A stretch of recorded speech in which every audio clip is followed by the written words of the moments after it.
नमस्कार, capital TV Bihar देख रहे हैं आप और मैं हूं आपके साथ दिव्या सिंह। बिहार के स्पेशल स्टोरी में आपका स्वागत है।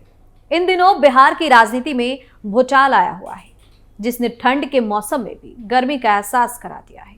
नीतीश कुमार के राजभवन के तरफ बढ़े एक कदम ने सहयोगी दलों की बेचैनी बढ़ा दी है। सत्ताधारी गठबंधन में सब कुछ ठीक नहीं है, ये भी क्लियर होता जा रहा है। कई ऐसे मौके हैं जब लालू नीतीश के रिश्ते की सच्चाई सामने आ रही है, जिसने आरजेडी और जेडीयू के बीच ऑल इज वेल की पोल खोल दी है। खैर, राजनीतिक में कब क्या हो जाए कोई नहीं जानता। कभी दुश्मन दोस्त बनते हैं तो कभी दोस्त भी दुश्मन बन जाते हैं। लेकिन अगर बिहार की सियासत में सीएम नीतीश कुमार की बात करें तो इनको समझना हर किसी के बस की बात नहीं है, क्योंकि इस बार जो नीतीश कुमार ने किया है उससे बवाल मचा दिया। नीतीश के राजभवन जाने को लेकर अटकलें तेज। अचानक राज्यपाल से मिलने पहुंचे थे नीतीश कुमार। सीएम के साथ मंत्री विजय चौधरी भी थे मौजूद। एनडीए में वापसी का प्लान बना रहे हैं नीतीश कुमार। बहुत पहले से ही बिहार में ऐसी अटकलें लगाई जा रही हैं कि नीतीश कुमार कोई खेल कर सकते हैं। लेकिन जैसे ही नीतीश कुमार ने राजभवन का रुख किया, सत्ताधारी गठबंधन के सहयोगी दलों की धड़कनें काफी ज्यादा तेज हो गई। स्टोरी में आगे बताएंगे कि क्यों बढ़ी है नीतीश कुमार की बेचैनी। लेकिन सबसे पहले बताते हैं कि अचानक राजभवन पहुंचने का राज क्या है। बिहार में क्या सच में कुछ बड़ा होने वाला है? सियासी गलियारे से चर्चा बीते कई दिनों से लगातार चल रही है। हालांकि जेडीयू और आरजेडी दोनों की तरफ से इस बात को नकार दिया गया कि ऐसी कोई बात नहीं है, ऐसा कुछ नहीं होने वाला। लेकिन इस बीच सीएम नीतीश कुमार ने फिर से सबको चौंका दिया। वो अचानक राज्यपाल से मिलने राजभवन पहुंच गए।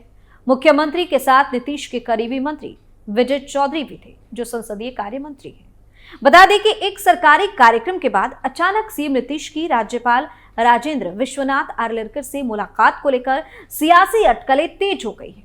हर किसी के मन में यही सवाल था कि आखिर नीतीश कुमार राज्यपाल से क्यों मिले, उनके बीच आखिर क्या बात हुई, कहीं फिर से पलटी तो नहीं मारेंगे। लेकिन अब कहा जा रहा है कि सीएम नीतीश कुमार के विजय चौधरी संग अचानक राजभवन पहुंचने का राज खुल गया है। जानकारी के मुताबिक बिहार विधानसभा के बजट सत्र को लेकर सीएम नीतीश राज्यपाल से मिलने पहुंचे। मामला बजट सत्र का था, इसलिए साथ में वित्त मंत्री विजय चौधरी भी मौजूद रहे। इसके साथ साथ बिहार की 7 यूनिवर्सिटी में फुल टाइम वाइस चांसलर की नियुक्ति का इंतजार था।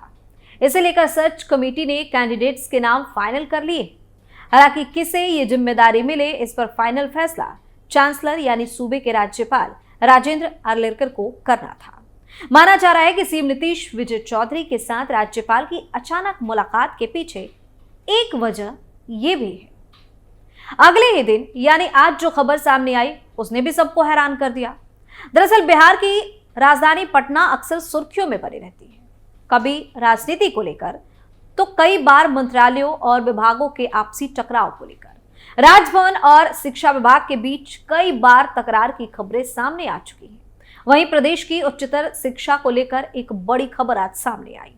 बिहार के राज्यपाल ने कई विश्वविद्यालयों में कुलपतियों की नियुक्ति का आदेश जारी किया है।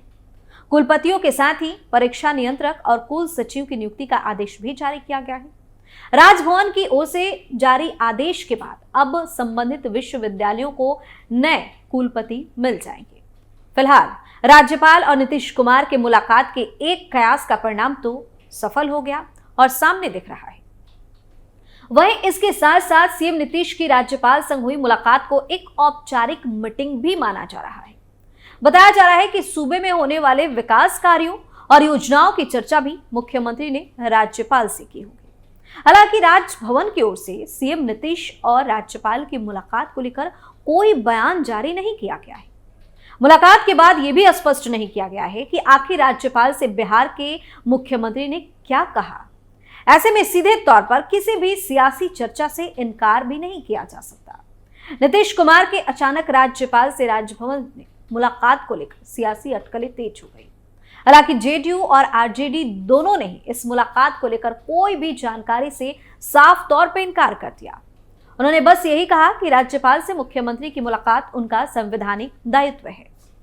लेकिन उधर जीतनराम मांझी के बिहार में सियासी घटनाक्रम पर किए गए एक पोस्ट से कई सवाल उठने लगे। जीतनराम मांझी ने एक्स पर पोस्ट में लिखा कि बंगला में कहते हैं खेला हो पे, मगही में कहते हैं खेला हो तो, भोजपुरी में कहते हैं खेला हो खी, बाकी तो आप खुद ही समझदार हैं। जीतनराम मांझी के इस ट्वीट पर सूबे में सियासी पारा चढ़ गया। इसकी चर्चा इसलिए भी होने लगी क्योंकि नीतीश कुमार इसी बीच अचानक राज्यपाल से मिलने पहुंच गए थे, वो भी तब जब तेजस्वी के साथ वो एक कार्यक्रम में पहुंचे थे। फिर वहां से मंत्री विजय चौधरी को साथ लेकर राज्यपाल के पास पहुंचे थे। वहीं तकरीबन 40 मिनट की मुलाकात में दोनों ने राज्यपाल से क्या बात की, ये काफी टोह के बाद भी किसी को पता नहीं चल पाया। मीडिया से बचते हुए दोनों वहां से निकल गए।